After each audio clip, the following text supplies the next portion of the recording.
백산사주 TV 시청자 여러분 반갑습니다. 백산입니다. 오늘은 이 공부 강의가 아니고 우리가 명리학을 공부하는 분들이 우리나라에 수백만 명은 될 것이라고 그렇게 추정하는 뉴스를 본 적이 있습니다. 근데 실제로 명리학을 공부를 하는 분들을 뵈면은 시종일관 길흉화복에 집착하는 경향을 보이고 있습니다. 명리학이 발달되어 오는 과정에서 우리가 간과하고 있었던 것이 명리학은 그 길흉화복을 읽을 수 있는 학문 체계는 맞지만은 그 길흉화복을 읽기 위해서는 그 길흉화복이 무엇에 기인해서 발생하는가에 관심을 가져갈 볼 필요가 있는 것입니다. 오행이라는 것은 기고 또 오행의 기는 곧 마음이라는 말이 있습니다. 놀랍게도 우리 명리학의 그 서성들은 그 점을 간파하신 것 같습니다. 그래서 우리가 명리학을 공부를 한다면은 적어도 이 문제에 대해서 한 번쯤은 생각해 보아야만 제대로 된 명리학의 가치를 알 수 있을 거라고 생각합니다. 고급 사주학의 시원이라고 알려져 있는 그 낙록자, 아마 춘추 전국 시대로 추정을 하고 있습니다만은 그 낙록자 소식부라는 그 고서에는 흉함 가운데 길함이 있고 길함은 흉함에 앞선다. 또 길함 가운데는 흉함이 있는데 흉함은 길함의 조짐이 된다는 말이 있습니다. 또 착한 사람에게는 복이 오고 못된 사람에게는 재앙이 온다. 그냥 얼핏 듣기에는 뭐 그렇고 그런 말이구나라고 생각할 수가 있습니다. 실제로 적선지가 필유역양이라는 말도 있듯이 복을 얻기 위해서는 선업을 쌓아야 되는 것은 맞지만은 그것이 혹자에게 이번 생에는 업장을 소멸하기 위해서 복을 쌓아야 되고 실제로 내가 그 복을 누리는 것은 내 죽고 난 다음에 후손의 몫이라고 했을 때 몇 사람이나 그 말을 고지고대로 듣고 실천에 옮길 수 있을지 잘 모르겠습니다. 그러나 이 명리학을 공부를 오랫동안 하다 보면은 그 말이 옳다는 생각을 시간이 가면 갈수록 할 수밖에 없습니다. 복은 도대체 어디에서 오는가? 우리 인간이 몸을 갖고 있다는 것은 반드시 내 몸을 낳아줄 수 있는 부모나 조상이 있었어야 가능합니다. 이 몸에 바로 선업과 악업이 새겨져서 운으로 발현되는 게 아닌가. 자연으로부터 생겨난 우리 인간이 자연과 어떤 과학으로 설명을 할 수는 없지만 교감을 하는 가운데 그 운명을 좌지우지할 수 있는 그런 힘의 원천이 생겨날 수도 있다는 의미일 것입니다. 서자평이 훗날에 그 낙록자 산명소식부에 대한 주를 썼는데 이 서자평은 여러분들도 잘 알다시피 신법 명리학의 현대 명리학의 아버지라고 봐도 좋을 것 같습니다. 이 서자평은 낙록자 산명소식부주에서 선과 악은 곧 길과 형이다.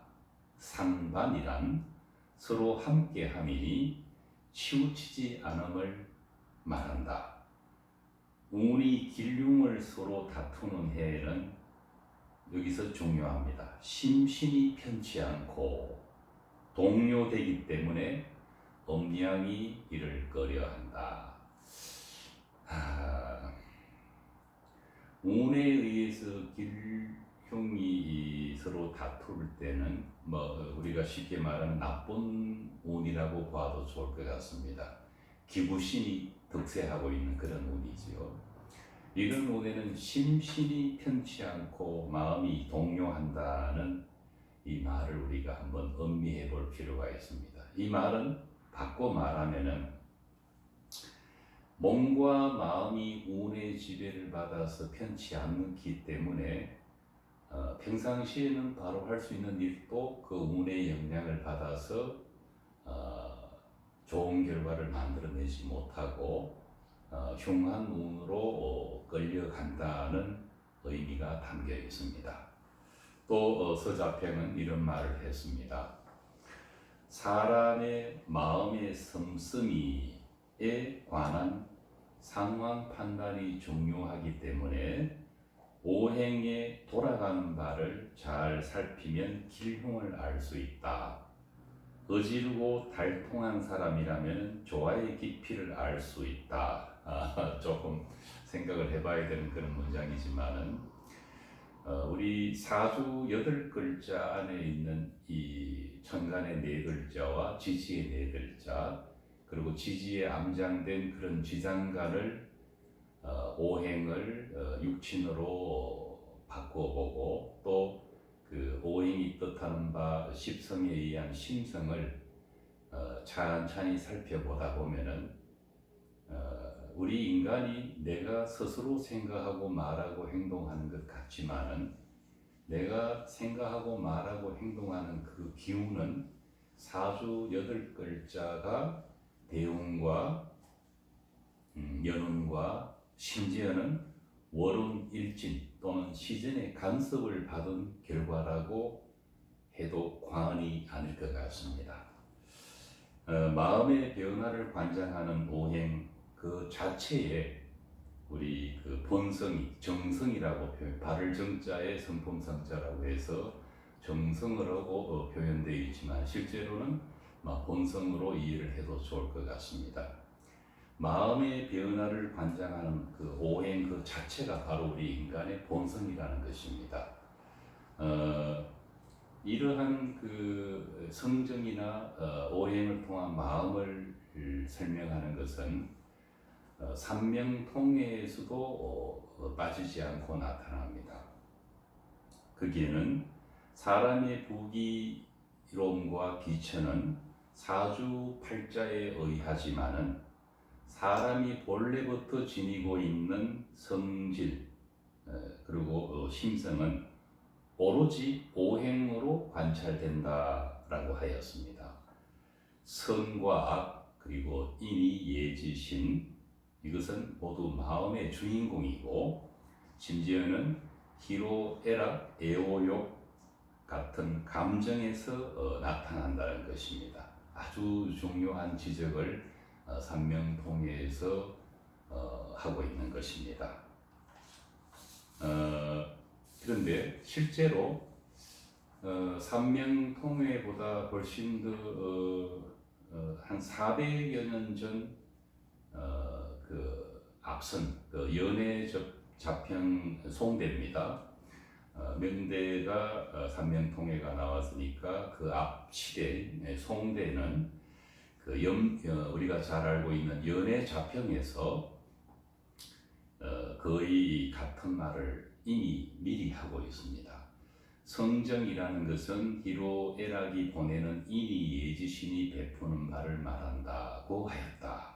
또 그 주에서는 사람의 성정을 자세히 보는 것은 모두가 오행인 금목, 수와 토의 상을 취하는 것이다 라고 정확하게 규명을 하고 있습니다. 물론 우리 명리학은 중국의 철학에서 예속되어 있는 하나의 학문 체계인데 명리학이 학문화되는 시기는 많은 서적이 출간되고 또 송명대라고 하는 것은 특히 송대는 신유학이 발달된 시기였기 때문에 대부분 유학자들이 의해서 명리학적 이론이 정립되어 왔던 것입니다. 그래서 이 명리학에서 읽혀지는 이런 내용들도 사실은 중국의 그 유학이라는 큰 테두리 안에서 영양분을 취한 것으로 봐도 큰 오류는 없을 거로 보입니다. 삼명통해도 그렇고 연애자평도 그렇고 오행과 성정의 관계를 분명히 규명하고 있다는 것을 우리가 알 수가 있습니다. 오행이 성정이라는 것은 곧 오행은 마음이라는 것입니다. 그 마음이 균룡화복을 만들어내서 어떤 좋은 운이 있을 때는 그 마음이 어느 한쪽으로 치우치지 않는 중화된 상태에서 가능한 것이고, 또 나쁜 운이 결과적으로 왔을 때는 기구신에 의해서 작용하는 그 마음 감정을 잘 다스리지 못했기 때문에 나쁜 결과를 초래한 것이라고 보면 될 것입니다. 유명한 자평진전의 서문을 쓴 그 유학자 호공보라는 사람은 사람의 명을 알고 나면은 두려움이나 다툼을 다스릴 수 있는 마음을 갖게 되고 분수의 어긋남도 물리칠 수 있게 된다. 참 대단한 글귀라고 생각합니다. 이것이 바로 우리 명리학을 배우는 분들이 반드시 알고 있어야 되는 내용이 아닐까, 저는 개인적으로 그렇게 생각합니다. 사주를 통해서 우리가 그 오행의 기인 마음을 잘 읽고 성정을 잘 파악을 한다면은 무엇 때문에 좋은 운이를 기대할 수 있고 무엇 때문에 나쁜 일이 일어난다는 것을 미리 알 수 있다는 것입니다. 부적을 판다거나 어떤 다른 것보다도 내 사주에서 기구신이 시키는 바대로 가면은 일시적으로 좋을 수는 있지만은 마지막은 나쁜 결과가 올 수 있다는 것입니다. 그래서 오직 중화라고 그렇게 강조를 해왔던 것입니다. 거의 대부분의 그 명리 고전에서 자평진전 같은 경우에는 중화라는 표현이 없는 거로 보입니다. 그러나 그 외의 대다수의 명리 고전은 시종일관 중화를 강조하고 있습니다. 이때 중화라는 것은 마음의 중화고 어느 한쪽으로 치우치지 않는 마음을 뜻합니다. 과유불급과도 유사한 개념입니다. 그래서 이 호공보의 말을 한 번 더 곱씹어 보면은 사람의 명을 알고 나면 두려움이나 다툼을 다스릴 수 있는 마음을 갖게 되어 분수의 어긋남도 물리칠 수 있게 된다라는 것입니다. 더 쉽게 이야기를 하면은 사주를 제대로 안다는 것은 이성과 감성적 마음의 그 동태를 살필 수 있다는 것이고, 기구신이 희용신을 극하거나 또는 기구신이 지나치게 강한 감성작용을 한다는 것은 거의 필연적으로 나쁜 결과를 가져올 수 있다는 것입니다.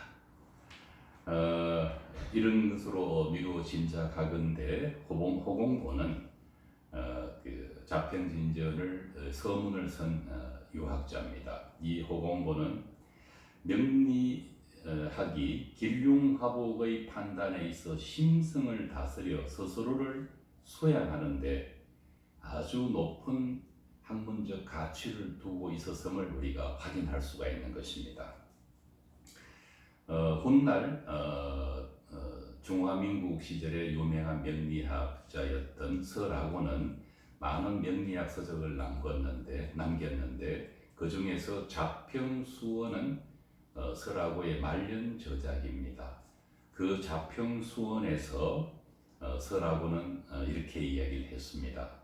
오직 서자평의 법만이 오행의 기의 변화를 논함에 있어서 인생의 타고난 자질을 살피고 일대의 궁함과 통함을 유추하니 빈부와 귀천, 수명의 길고 짧음, 그리고 환경의 변수 등 모든 것이 8글자 안에 있음을 알게 되었다라고 말년에 설하고는 자평수원에서 그런 감정을 수레하고 있습니다. 설하고가 말했는 그 인생의 타고난 자질을 살핀다라거나 모든 것이 8글자 안에 있다라고 한 것은 오행에 그 내재된 어떤 성정을 제대로 살펴서 수행을 해야 한다는 의미입니다. 지금까지 제가 말씀드린 몇몇 고전의 그 낙록자 삼명소식 부주부터 시작해서 중화민국 시대의 비교적 최근의 명리학자라고 할 수 있는 설하고의 말 속에서 어느 한 곳에도 길흉화복에 집착하라는 말은 없습니다. 오직 명리학을 본다는 것은 마음을 본다는 것입니다. 마음을 제대로 읽으면 길흉화복을 예측할 수 있고 흉함을 극복할 수도 있고 또 길함을 더 정대시킬 수가 있는 것입니다. 사주 8글자 안에 우리의 마음이 담겨 있습니다. 특히 명리학을 처음 입문하신 분들은 서둘러서 길흉화복에 매달리는 것보다는 정확한 기용, 기구, 신을 도출해서 이들이 생하고 극하는 관계를 잘 살핀다면 그 오행을 통해서 육신 관계를 해석할 수 있고 마음을 바로 정확하게 읽어낼 수가 있게 되는 것입니다. 다음 시간에 뵙도록 하겠습니다. 감사합니다.